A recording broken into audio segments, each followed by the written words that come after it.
Hey out there, legal warriors. In this video, I'm going to cover everything you need to know about no contact orders.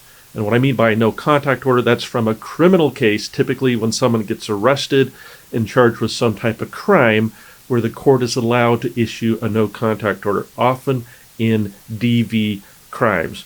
And 5 years is a big deal that scares people. 5 years. And why don't I want you to worry about that? Well, stay tuned. This is the video for you. My name is Attorney Lance Fryrear. I'm a defense attorney in Linwood, Washington. My law firm's been defending people charged with crimes all throughout Washington State for more than 20 years, and I'm putting out these videos to help educate the public. So if you find this useful, please like and please subscribe. More people get to see it. More people get the help they need. Now just jumping right into it. This video, I just want to cover everything you need to know about a criminal no contact order because they're the biggest disrupting things in somebody's life. When someone gets arrested for a crime of DV, domestic violence, or they just get charged with that type of crime, because the court is almost always going to issue a no contact order telling the defendant that they can't have any contact with the alleged victim, no matter what the wishes of the alleged victim may be. And also what that typically means, a no contact order is going to say not only can you not have any contact, but you can't go to where the alleged victim lives, where they work, where the daycare might be of kids, school of kids, stuff like that. There can't be any form of contact, but if you can't go where they live, oftentimes in these cases we were living with our partner or our spouse or our family member, and now all of a sudden we have nowhere to live. And what is a no contact order? A no contact order is issued by law by a judge the first time that someone arrested or charged with a DV crime sees the judge. It's a piece of paper that says if that order is violated, that the defendant will get arrested and charged with, at a very minimum, a gross misdemeanor charge, a violation of a no contact order, which is, a year in jail max, $5,000 fine max. And for some types of violations or some number of violations, you could actually get charged with a felony. So what is it that I think you need to know? Well, it depends really if you're on the alleged victim side or the defendant side, but one thing is common for both. When you first get that no contact order, more often than not, especially in a charged case, it's going to say it expires in 5 years. And does it really expire in 5 years? Well, I would say not really. It's a pre-trial no contact order at this period of time.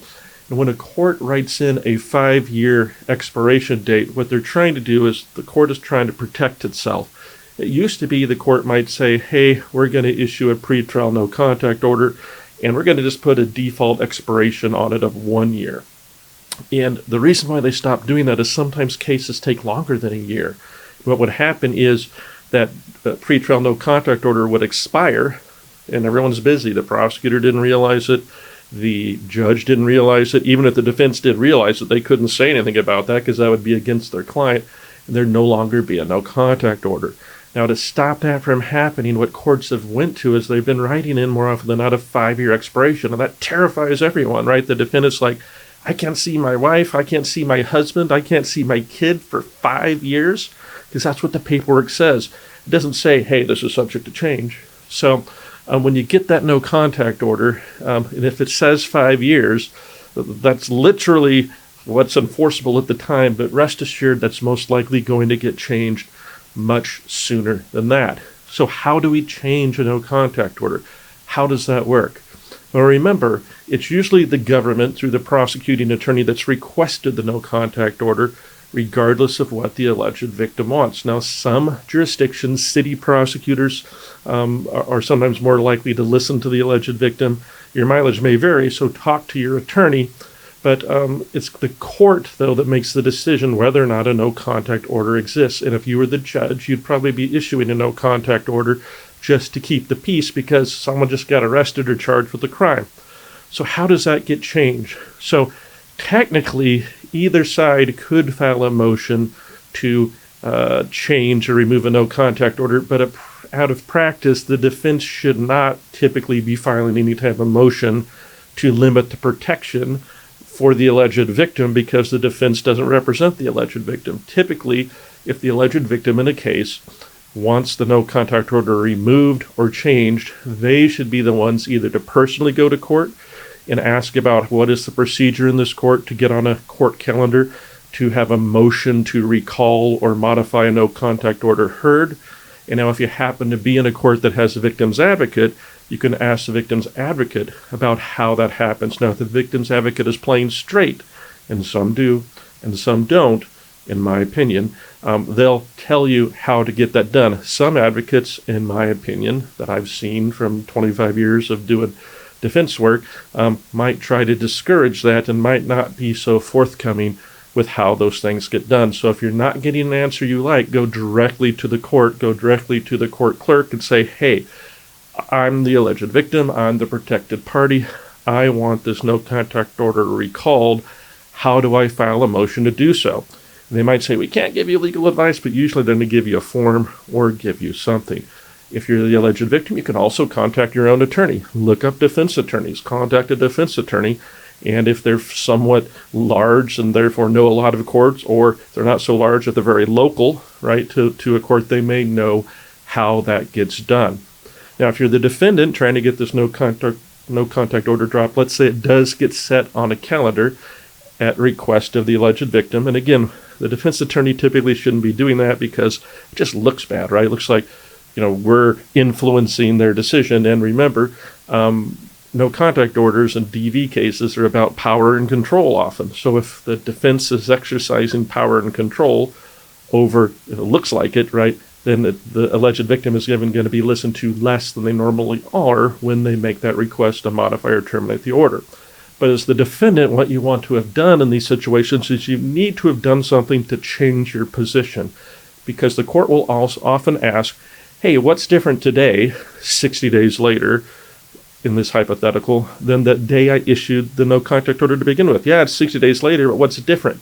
What we want to be able to say on the defendant's side is, hey, we've done some educational classes. Even if totally innocent, educational classes are a way where the court can now have a reason to protect its own self to be able to grant the alleged victim's motion to drop or recall the no contact order. Now remember, I'm not saying the court will, but I'm saying if we haven't done anything, we make it exponentially harder for the court to listen to the alleged victim and drop an order, because almost always the prosecutor is going to object. The prosecutor is almost always going to object to dropping the no contact order, especially if the case is still going on. They don't want these two parties talking with the defendant trying to control or influence the victim's wishes in a criminal case. Whether or not the defendant does that or not, that's what the prosecution's trying to guard against. It's just safer for the prosecutor to object and try to keep the order in place. So what can the defendant do? Well, there's anger management classes. There's a domestic violence victims panel. There's DV MRT classes. If alcohol was a major issue in the case, we can do an alcohol and drug evaluation. We can do alcohol and drug information school. There's things that we can do. So if the court asks us what's different, we can tell them. And that can't be used against us at a trial. It's not an admission of guilt. The evidence rules specifically will not allow a prosecutor to say, well, he must be guilty, he did domestic violence classes. They can't do that, and no judge would let them. So regarding that request to drop the order, if the order is dropped, well then, life goes somewhat back to normal, but a practice pointer at that point is it takes a period of time for that order to get out of the criminal justice law enforcement system, so you need to ask the court to give you a copy of whatever order dropped the no contact order. So if you as the defendant and you as the victim, if you're there in court, you can each maintain a copy of that on your person for at least a couple of days. Because if you got pulled over for a speeding ticket, leaving the court when that order had been dropped, 100% chance it's still in the law enforcement system. And unless you have that piece of paper on you, you're getting arrested, whoever the defendant is, because the computer will still show the order in place because you just left the courthouse. And we never know how long it's going to take for not only the very busy court staff to send notice to law enforcement, but how long it's going to take law enforcement to enter the recall of the no contact order in their system. Similarly, if there's a modification to the order that now allows some things that weren't allowed in the past, make sure you have a copy of that order on your person. Let's say the order now allows you to meet the alleged victim in public For counseling or stuff like that, there are situations where the police could get involved and they're looking at the original order that doesn't allow that, and now you're getting arrested. Maybe it'll get straightened out 2, 3, 4 days later when you're finally out of jail. You need that on your person so you can be your own best advocate to avoid getting accused of violating order after there is a change. So if there is a pretrial no contact order, and that's what we're talking about, then usually at the time of resolution of the case, the court will be required to consider what to do with the order. Now, if the resolution is a dismissal, the court cannot maintain the criminal no contact order. It has to go away because there's no longer any jurisdiction. There's civil protection orders out there that doesn't apply to that, but the criminal order must go away upon dismissal. So all the same caveats apply. Get that copy in your pocket that says the order is gone. Now, if there's an SOC, a stipulated order of continuance, technically the court does not even have to consider the order, because on an SOC, a continuance, typically for a dismissal, that's a contract between the government and the defense, and that's often what we're trying to get in DV cases. It's still an open case. It's still pretrial. So unless that order is addressed at the entry of the SOC, that order is going to remain because it's still a pretrial status. It's still a pretrial order. Now, if there happens to be a conviction of something in the case, now that pretrial order can no longer be left in place because we're no longer pretrial. Now, at time of sentencing for the conviction, the court has to consider, do they want to enter a post-conviction no contact order or not? And of course, all the same arguments can be made at that time. They could be made when there's any type of request to drop the order. Now, if there happens to be a conviction on a DV case, the court can take 5 years jurisdiction. And in that case, if they issue a no contact order, oftentimes it will really and actually be 5 years because that's the maximum jurisdiction the court can take. Now, the court doesn't have to take 5 years of jurisdiction. When I say take jurisdiction, I mean maintain probationary conditions over the defendant where they can further punish you if you violate probation by not doing your treatment, by getting you into crime, for drinking if you're not allowed to do that, by violating an order. Sometimes courts won't take the full 5 years, sometimes only take 2 years, because all other gross misdemeanors besides DUI or domestic violence cases, the maximum court jurisdiction in Washington state post-conviction is 2 years. DUI, domestic violence cases, the court can take 5 years. Why may they not want to take 5 years? Well, it costs a lot of money, right, to the court to monitor these things, right? There's only so many people they have on court staff. If you have no record, it may not be necessary in the judge's mind to have 5 years of probation on someone should you have a conviction. Of course, the goal is not to have a conviction, but every case and every person's record varies. So sometimes, a no jail conviction may actually be a really good result. If you originally got accused of a felony or something like that, you'd really be begging to have a no jail non-felony conviction in most cases. So these no contact orders, do they go on your criminal record? Well, not really. A no contact order is maintained in law enforcement databases. It's not something that shows on your Washington State Patrol record run that there's a no contact order existing or not. It can show in some places, but no contact order is not in and of itself a conviction. It's just it's something that can be entered as an adjunct to a criminal case. Now, if you get accused of violating a no contact order and you get convicted of violating an order, then that can go on your criminal record. So, it's been a lot of talking. What do we do if we have that no contact order against us? What do we do if we're the alleged victim and we don't want the no contact order? Well, defendant, talk to your attorney. What is it that is normal in the court that you're at? What is it that is normal for the judge that you might be in front of? What is it that is normal for your prosecutor? If we have a case and you ask me how does a Linwood case go versus a Bellevue case versus a state case versus a Kent case, I'm going to have 4 different answers for what I need you to do, because your actions need to be programmed and tailored to the expectations of the people in the system so we can get them to do what we need them to do for you. If the alleged victim, talk to your advocate. You are allowed to talk to the defense attorney if you know who they are. The defense attorney can't give you legal advice, but they're more than entitled to talk to you.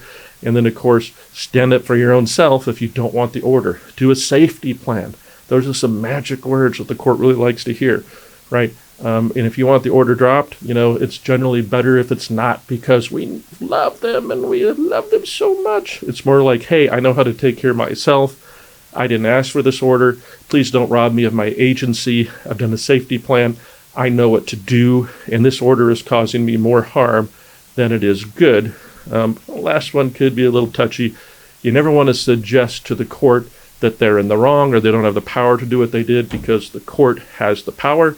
And when you challenge the power just doesn't fold. The power punches back. So we have to make it in their interest to think it's okay for them to listen to your wishes, that you're big enough and strong enough and smart enough to speak for yourself. So I hope you found that useful. That's what I think you need to know about no contact orders. They don't last forever. They're super pain in the butt, and there are things that we need to do to get rid of them, and hopefully we can get rid of one as soon as possible if you're in that type of situation. So if you found this useful, please like it, please subscribe. More people get to see it, more people get the help they need, and more importantly, if you have a criminal matter in Washington State, feel free to reach out to my firm. We've been doing this now for 25 plus years. If we get on board, we'll listen to what happened, we'll identify a way forward. We will be there for you. Thank you.